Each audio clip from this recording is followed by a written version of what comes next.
Lahore central jail में 23 मार्च 1931 की शुरुआत किसी और दिन की तरह ही हुई थी। फर्क सिर्फ इतना था कि सुबह सुबह जोर की आंधी आई थी, बहुत तेज। लेकिन जेल के कैदियों को थोड़ा अजीब सा लगा जब 4 बजे ही वार्डन चरत सिंह ने उनसे आकर कहा कि वो अपनी अपनी कोठरियों में चले जाएं। उन्होंने कारण नहीं बताया था। उनके मुंह से सिर्फ ये निकला कि आदेश ऊपर से है। अभी कैदी सोच ही रहे थे कि माजरा क्या है। जेल का नाई बरकत हर कमरे के सामने फुसफुसाते हुए गुजरा कि आज रात भगत सिंह, राजगुरु और सुखदेव को फांसी दी जाने वाली है। उस क्षण की निश्चिंता ने उनको झकझोर कर रख दिया। कैदियों ने बरकत से मनुहार की कि वो फांसी के बाद भगत सिंह की कोई भी चीज जैसे पेन, कंघा या घड़ी उन्हें ला कर दें ताकि वो अपने पोते पोतियों को बता सकें कि कभी वो भी भगत सिंह के साथ जेल में बंद थे। बरकत भगत सिंह की कोठरी में गया और वहां से उनका पेन और कंघा ले आया। सारे कैदियों में होड़ लग गई कि किसका उस पर अधिकार हो। आखिर में ड्रॉ निकाला गया, लाहौर कॉन्स्पिरेसी केस। अब सब कैदी चुप हो चले थे। उनकी निगाहें उनकी कोठरी से गुजरने वाले रास्ते पर लगी हुई थी। भगत सिंह उनके साथ फांसी पर लटकाए जाने के लिए उसी रास्ते से गुजरने वाले थे। एक बार पहले जब भगत सिंह उसी रास्ते से ले जाए जा रहे थे तो पंजाब कांग्रेस के नेता भीमसेन सच्चर ने आवाज ऊंची कर उनसे पूछा था, आप और आपके साथियों ने लाहौर कॉन्स्पिरेसी केस में अपना बचाव क्यों नहीं किया? भगत सिंह का जवाब था, इनकलाबियों को मरना ही होता है क्योंकि उनके मरने से ही उनका अभियान मजबूत होता है, अदालत में अपील से नहीं। वार्डन चरत सिंह भगत सिंह के खैर ख्वाह थे और अपनी तरफ से जो कुछ बन पड़ता था उनके लिए किया करते थे। उनकी वजह से ही लाहौर की द्वारकादास लाइब्रेरी से भगत सिंह के लिए किताबें निकलकर जेल के अंदर आ पाती थी। भगत सिंह की जेल की जिंदगी काफी कठिन थी।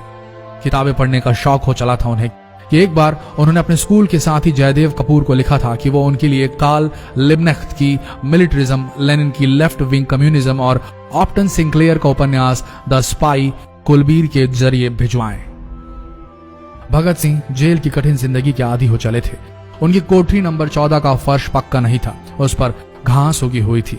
कोठरी में बस इतनी ही जगह थी कि उनका 5 फुट 10 इंच का शरीर बमुश्किल उसमें लेट पाए। भगत सिंह को फांसी दिए जाने से 2 घंटे पहले उनके वकील प्राणनाथ मेहता उनसे मिलने पहुंचे। मेहता ने बाद में लिखा कि भगत सिंह अपनी छोटी सी कोठरी में पिंजड़े में बंद शेर की तरह चक्कर लगा रहे थे। इनकलाब जिंदाबाद। उन्होंने मुस्कुराकर मेहता को स्वागत किया और पूछा कि आप मेरी किताब रिवोल्यूशनरी लेनिन लाए या नहीं। जब मेहता ने उन्हें किताब दी तो वे उसे उसी समय पढ़ने लगे मानो उनके पास अब ज्यादा समय न बचा। मेहता ने उनसे पूछा कि क्या आप देश को कोई संदेश देना चाहेंगे? भगत सिंह ने किताब से अपना मुंह हटाए बगैर कहा, सिर्फ 2 संदेश, साम्राज्यवाद मुर्दाबाद और इनकलाब जिंदाबाद। इसके बाद भगत सिंह ने मेहता से कहा कि वो पंडित नेहरू और सुभाष चंद्र बोस को मेरा धन्यवाद पहुंचा दे जिन्होंने मेरे केस में गहरी रुचि ली थी। भगत सिंह से मिलने के बाद मेहता राजगुरु से मिलने उनकी कोठरी पहुंचे।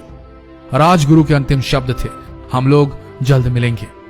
सुखदेव ने मेहता को याद दिलाया कि वो उनकी मौत के बाद जेलर से वो कैरम बोर्ड ले लें जो उन्होंने उन्हें कुछ महीने पहले दिया था। मेहता के जाने के थोड़ी देर बाद जेल अधिकारियों ने तीनों क्रांतिकारियों को बता दिया कि उनको वक्त से 12 घंटे पहले ही फांसी दी जा रही है। अगले दिन सुबह 6 बजे की बजाय उन्हें उसी शाम 7 बजे फांसी पर चढ़ा दिया जाएगा। भगत सिंह मेहता द्वारा दी गई किताब के कुछ पन्ने ही पढ़ पाए थे। उनके मुंह से निकला, क्या आप मुझे इस किताब का एक अध्याय भी खत्म करने नहीं देंगे? भगत सिंह ने जेल के मुस्लिम सफाई कर्मचारी बेबे से अनुरोध किया कि वो उनके लिए उनको फांसी दिए जाने से 1 दिन पहले शाम को अपने घर से खाना जरूर लाएं। लेकिन बेबे भगत सिंह की इच्छा पूरी नहीं कर सके क्योंकि भगत सिंह को 12 घंटे पहले फांसी देने का फैसला ले लिया गया और बेबे जेल के गेट के अंदर ही नहीं घुस पाए। थोड़ी देर बाद तीनों क्रांतिकारियों को फांसी की तैयारी के लिए उनकी कोठरियों से बाहर निकाला गया। भगत सिंह, राजगुरु और सुखदेव ने अपने हाथ जोड़े और अपना प्रिय आजादी गीत गाने लगे। कभी वो दिन भी आएगा कि जब आजाद होंगे हम, या अपनी ही जमीन होगी या अपना आसमान होगा। फिर इन तीनों का एक एक करके वजन लिया गया। सबके वजन बढ़ गए थे।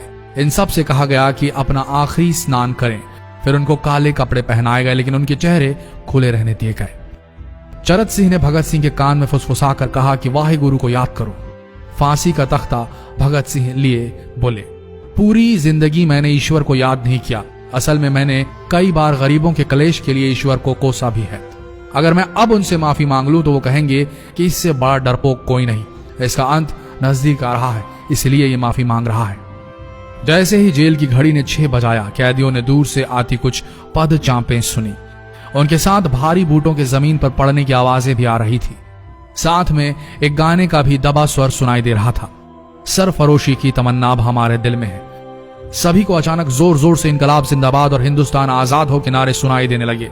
फांसी का तख्ता पुराना था, लेकिन फांसी देने वाला काफी तंदुरुस्त। फांसी देने के लिए मसीह जल्लाद को लाहौर के पास शाहदरा से बुलवाया गया था। भगत सिंह इन तीनों के बीच में खड़े थे। भगत सिंह अपनी मां को दिया गया वो वचन पूरा करना चाहते थे कि वो फांसी के तख्ते से इनकलाब जिंदाबाद का नारा लगाएंगे। लाहौर जिला कांग्रेस के सचिव पिंडी दास सोंधी का घर लाहौर सेंट्रल जेल से बिल्कुल लगा हुआ था। भगत सिंह ने इतनी जोर से इनकलाब जिंदाबाद का नारा लगाया कि उनकी आवाज सोंधी के घर तक सुनाई दी। उनकी आवाज सुनते ही जेल के दूसरे कैदी भी नारे लगाने लगे। तीनों युवा क्रांतिकारियों के गले में फांसी की रस्सी डाल दी गई, उनके हाथ और पैर बांध दिए गए। तभी जल्लाद ने पूछा, सबसे पहले कौन जाएगा? सुखदेव ने सबसे पहले फांसी पर लटकने की हामी भरी। जल्लाद ने एक एक कर रस्सियां खींची और उनके पैरों के नीचे लगे तख्तों को पैर मारकर हटा दिया। काफी देर तक उनके शव तख्तों से लटकते रहे।